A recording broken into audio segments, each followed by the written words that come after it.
A paz do Senhor a todos. Estamos retornando para darmos continuidade à leitura da Bíblia em ordem cronológica. E hoje, no 315º dia, lendo esta linda história que Deus escreveu para nós, trago para a leitura o livro de Atos, dos capítulos 5 a 8. A inspiração do dia, mais curas e a resistência da religião oficial. A escolha de 7 diáconos. Estevão, o primeiro mártir do cristianismo. No capítulo 5 destaca o versículo 3. Mentisses ao Espírito Santo. A fim de obterem prestígio e reconhecimento, Ananias e Safira mentiram diante da igreja a respeito das suas contribuições. Deus considerou um delito grave essas mentiras contra o Espírito Santo. As mortes de Ananias e Safira ficaram como exemplos perpétuos da atitude de Deus para com qualquer coração enganoso entre aqueles que professam ser cristãos. Note também que mentir ao Espírito Santo é a mesma coisa que mentir a Deus. Logo, o Espírito Santo também é Deus. No versículo 4 destaca o porquê formaste este desígnio. A raiz do pecado de Ananias e de Safira era seu amor ao dinheiro e elogio aos outros. Isso os fez tentar o Espírito Santo. Quando o amor ao dinheiro e os aplausos dos homens tornam posse de uma pessoa, seu espírito fica vulnerável a todos os tipos de males satânicos. Ninguém pode estar cheio de amor ao dinheiro e ao mesmo tempo amar e servir a Deus. No versículo 5 destaco, Ananias caiu e expirou. Deus feriu com severidade Ananias e Safira, para que se manifestasse a sua aversão a todo engano, mentira e desonestidade no reino de Deus.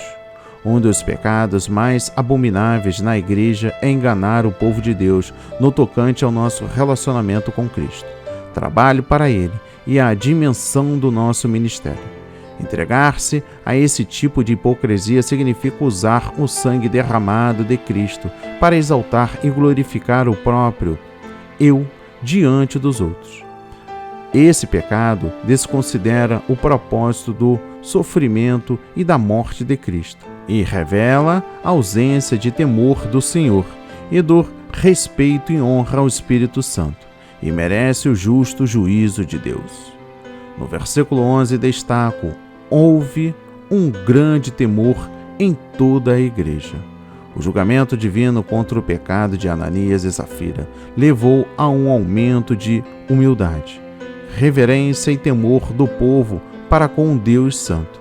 Sem o devido temor do Deus Santo e da sua ira contra o pecado, o povo de Deus voltara em pouco tempo aos caminhos ímpios do mundo.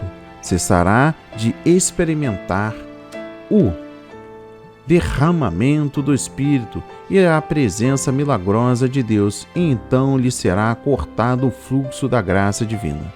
Este é um elemento essencial da fé neotestamentária e do cristianismo bíblico hoje em dia. No versículo 16 destaco: todos eram curados. Os apóstolos fizeram aquilo que o Senhor fazia. Libertavam os atormentados de espírito imundo. Tratava-se de um sinal supremo de que o reino de Deus viera sobre o povo com grande poder. Não é errado orar para que, mediante o Espírito Santo, possamos praticar o bem e curar os oprimidos pela enfermidade por Satanás. No versículo 29 destaco: mais importa obedecer a Deus do que aos homens. A grande pergunta que paira ante todo cristão não é: é conveniente, seguro, agradável, popular entre os homens? Mas o que está certo diante de Deus? No versículo 32 destaco o Espírito Santo, aqueles que lhe obedecem. Se não houver verdadeira obediência a Cristo, nem busca sincera da justiça do seu reino, é falsa afirmação de quem diz ter a plenitude do Espírito Santo. O Pentecostes, sem o senhorio de Cristo, é impossível.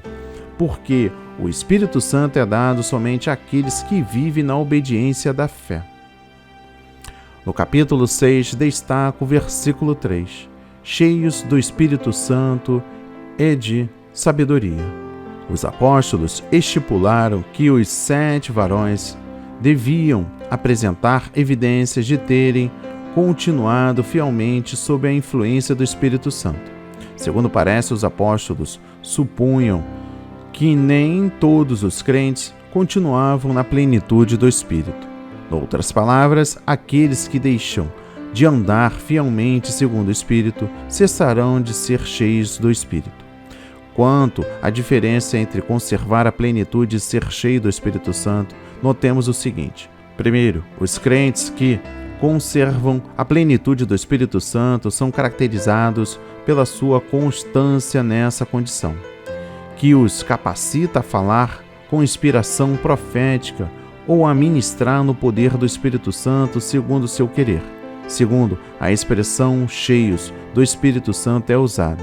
Ponto número 1, para indicar o recebimento do batismo no Espírito Santo. Ponto número 2, para indicar que um crente ou crentes, em ocasiões específicas, recebeu poder para falar sob o impulso direto do Espírito Santo. Ponto número 3, para indicar um ministério profético geral sob a inspiração ou a unção do Espírito Santo, sem especificar a duração desse ministério. Terceiro, depois do recebimento inicial do batismo no Espírito, os que andam fielmente no Espírito, mortificando as obras pecaminosas do corpo, podem ser descritos como cheios do Espírito Santo, isto é, mantendo a plenitude do Espírito Santo. Além disso, aqueles que continuam na plenitude do Espírito Santo podem receber o novo enchimento do Espírito, visando a um propósito ou tarefa específica, especialmente uma capacitação divina para falar segundo o impulso do Espírito Santo. No versículo 4, destaco: perseveremos na oração. O batismo no Espírito Santo em si não basta para uma liderança cristã eficaz. Os líderes cristãos devem dedicar-se constantemente à oração e à pregação da palavra. O verbo traduzido perseverar, do grego proskartério, denota uma fidelidade inabalável e sincera e a dedicação de muito tempo a um certo empreendimento. Por isso, os apóstolos tinham a convicção de que a oração e o ministério da palavra eram a ocupação máxima dos dirigentes cristãos. No versículo 6, destaco: lhes impuseram as mãos. No Novo Testamento, a imposição de mãos era usada de 5 maneiras. Primeiro, em relação a milagres de curas.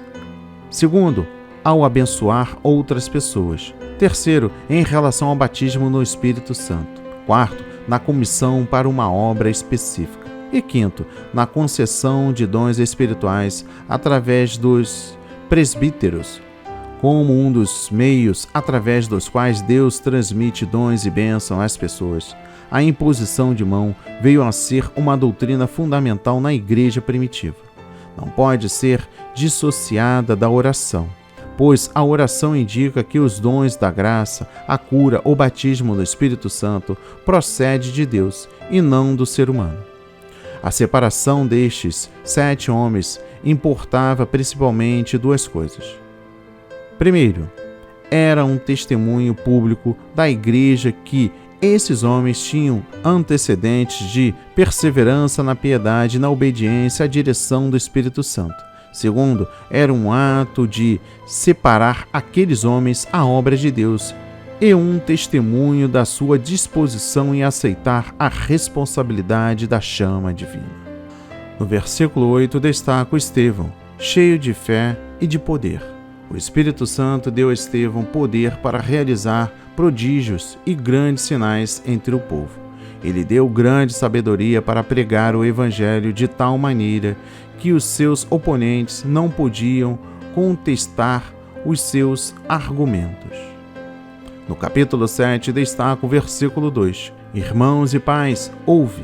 O discurso de Estevão diante do Sinédrio é uma defesa da fé propagada por Cristo e pelos apóstolos. Ele é o precursor de todos quanto defendem a fé bíblica contra os que se opõem ao seu ensino ou distorcem, e é o primeiro que morreu por essa causa. Jesus vindica a ação de Estevão, ficando em pé para honrá-lo diante de seu Pai no céu. O amor de Estevão, a verdade e a sua disposição de dar a vida para salvaguardá-la contrastam-se nitidamente com aqueles que pouco se interessam por batalhar pela fé que uma vez foi dada aos santos, e que, em nome do amor, da paz e da tolerância, não veem qualquer necessidade de oposição aos falsos mestres, nem aqueles que distorcem o evangelho puro, em favor do qual Cristo morreu. No versículo 38 destaco a congregação no deserto. A congregação no deserto refere-se a Israel como o povo de Deus. Em hebraico, a palavra traduzida por congregação é kahal, e na Septuaginta, a tradução grega do Antigo Testamento, é o termo eclésia, isto é, assembleia ou igreja. Primeiro, assim como Moisés conduziu a igreja do Antigo Testamento, Cristo conduz a igreja do Novo Testamento. A igreja do Novo Testamento, designada descendência de Abraão e Israel de Deus, dá continuidade à igreja do Antigo Testamento. Segundo, assim como a igreja do Antigo Testamento, a igreja do Novo Testamento está no deserto, isto é uma igreja peregrina longe da terra prometida. Por isso, nunca devemos sentir-nos plenamente à vontade quanto ao viver aqui nesta terra. No versículo 42 destaco: Deus os abandonou. As palavras de Estevão refletem um princípio bem estabelecido nas Escrituras e na história da redenção. Aqueles que persistem em repudiar a Deus não somente são abandonados por Ele, como também são entregues à influência do mal de Satanás e da imoralidade. Ao contrário da crença popular, Deus não continuará demonstrando amor e perdão, caso não haja resposta da nossa parte. Ele perdoa e comunica o seu amor somente àqueles que voltam-se para Ele com arrependimento sincero e com a verdadeira obediência. Para aqueles que endurecem o coração, que sempre resistem ao Espírito Santo e que se recusam a aceitar a salvação divina, permanece somente na ira justa de Deus. No versículo 44 destaca o segundo modelo. Deus sempre teve um modelo padrão divino para ser seguido por seu povo. Primeiro, Deus tinha um padrão para Moisés, que servia de norma segundo o antigo concerto. Ponto número 1. Em Êxodo capítulo 12, Deus deu a Moisés instruções específicas para a primeira Páscoa no Egito, que se tornou padrão para todas as gerações subsequentes dos israelitas. Ponto número 2, em Êxodo 20, Deus deu a Moisés os 10 mandamentos como padrão e norma moral para todas as gerações subsequentes. Ponto número 3, em Êxodo 25, Deus mandou Moisés levantar um tabernáculo no meio do arraial de Israel, como cópia e sombra das coisas celestiais e da redenção que Deus planejara levar a efeito através do Senhor Jesus Cristo na terra. Moisés fez cuidadosamente o tabernáculo e todos os seus pertences conforme o modelo que Deus estabelecera na sua sabedoria. Segundo, tão certamente como Deus tinha um padrão para o tabernáculo, segundo o antigo concerto, Ele tem um padrão para a sua igreja segundo o novo concerto. Os apóstolos do Novo Testamento não resolveram de modo arbitrário e aleatório como a igreja seria constituída, porque o Pai e o Filho, mediante o que o Espírito Santo registrou nos Evangelhos, nos Atos dos Apóstolos, nas Epístolas e nas Cartas às 7 igrejas, estabeleceu o padrão apostólico para a igreja. Terceiro, infelizmente, depois da era apostólica, a Igreja começou a apartar-se da revelação divina e a modificar o padrão celestial de Deus, ao acomodar-se às culturas e à organização conforme as ideias humanas e terrenas. O resultado tem sido a proliferação de padrões humanos impostos à Igreja. Quarto, para a Igreja de Jesus Cristo experimentar novamente a totalidade do plano, poder, favor e presença de Deus, deve deixar de seguir seus próprios caminhos e voltar a adotar o padrão apostólico do Novo Testamento como a norma perpétua de Deus para ela. No versículo 51 destaco: sempre resistis ao Espírito Santo. A história de Israel retrata um povo que repetidamente rebelou-se contra Deus e a sua palavra revelada. Ao invés de se submeterem às normas da sua lei, os israelitas se voltaram para os caminhos e modo de vida das nações ímpias ao seu redor. Mataram os profetas, que os chamavam ao arrependimento e que profetizavam a respeito da vinda de Cristo. É isso que significa resistir ao Espírito Santo. Da mesma forma, o Israel de Cristo, sob o novo concerto, deve estar consciente da sua tendência de proceder como o Israel de Deus do antigo concerto.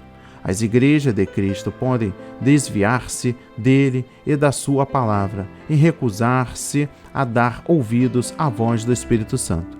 Acontecendo isso, elas incorrerão no juízo divino. O reino lhes será tirado.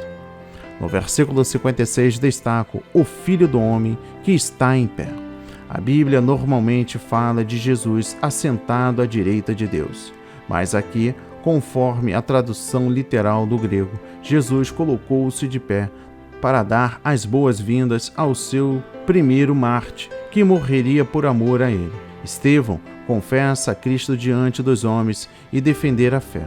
Agora Cristo, honrando seu servo, confessa-o diante do seu Pai Celeste. O Salvador está em pé, pronto para acolher como intercessor e advogado o crente fiel que enfrenta a morte por ele. E por fim, o capítulo 8 destaca o versículo 1, uma grande perseguição. Parece que Saulo foi o líder da primeira perseguição em grande escala contra a igreja. Perseguição essa intensa e severa. Homens e mulheres eram encerrados na prisão, açoitados e muitos foram mortos. Deus, porém, transformou essa perseguição em início da grande obra missionária da igreja.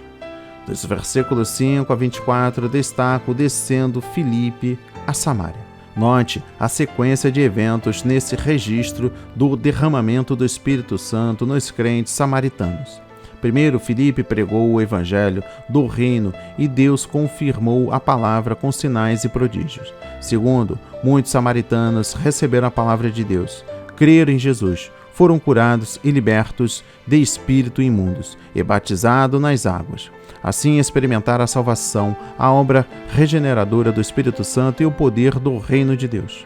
Terceiro, o Espírito Santo, porém, não tinha descido sobre nenhum deles depois da sua conversão a Cristo e batismo em águas. Quarto, alguns dias depois da conversão dos samaritanos, Pedro e João chegaram a Samaria e oraram para os novos crentes receberem o Espírito Santo. Houve um definido intervalo entre a conversão deles e o recebimento do batismo no Espírito Santo.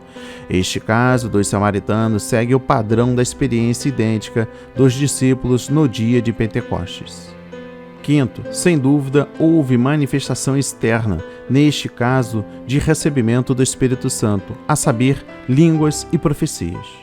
No versículo 6 destaca os sinais que ele fazia. A promessa de Cristo no sentido de operar sinais e milagres para confirmar a pregação da palavra não se limitava aos apóstolos. Ele prometeu que os convertidos por seus discípulos, os que crerem na palavra deles, operarão milagres em nome de Jesus, tais como expulsar demônios e curar os enfermos. Foi exatamente o que Filipe fez. No versículo 12 destaco: crescem no nome de Jesus Cristo. Os samaritanos já eram convertidos e salvos antes do Espírito vir sobre eles. Primeiro, creram e foram batizados. Dois fatos tornam claro que a fé dos samaritanos era fé genuína salvífica.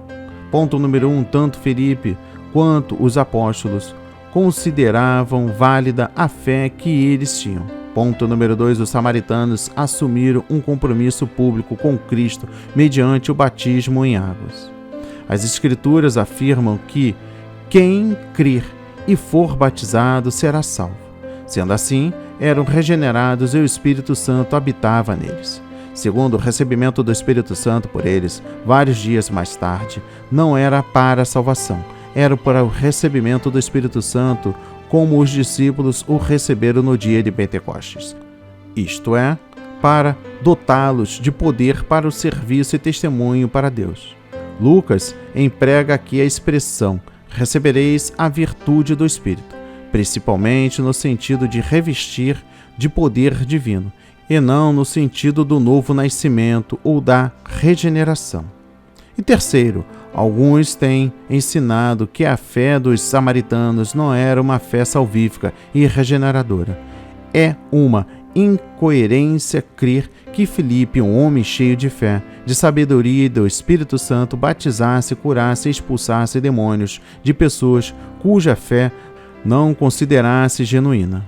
No versículo 16 destaco sobre nenhum deles tinha ainda descido. O Espírito ainda não tinha descido sobre nenhum deles.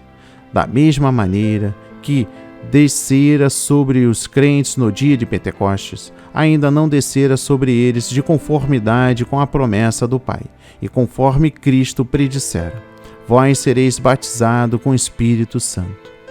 No versículo 17 destaco receber o Espírito Santo. Mediante a imposição das mãos dos apóstolos, os samaritanos receberam o Espírito Santo de modo idêntico ao batismo no dia de Pentecostes.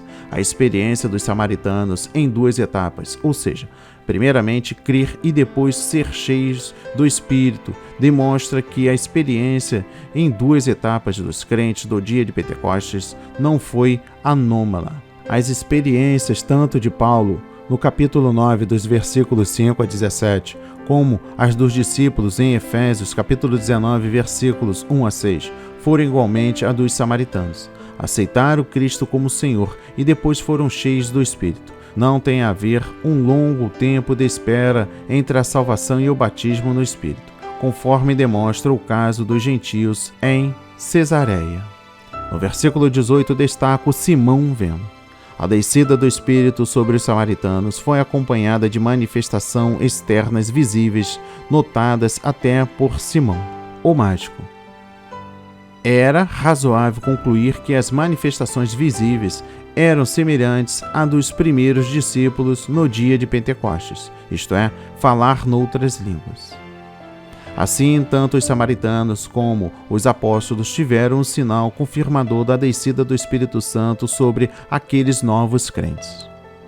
No versículo 21 e último, o teu coração não é reto. O batismo no Espírito Santo através do livro de Atos ocorre somente entre os salvos por Jesus Cristo. Primeiro, Simão, que queria o poder e o dom do Espírito Santo, bem como a autoridade para transmitir o dom, foi rejeitado por Deus por ser ímpio, em laço de iniquidade, não tendo um coração reto diante de Deus.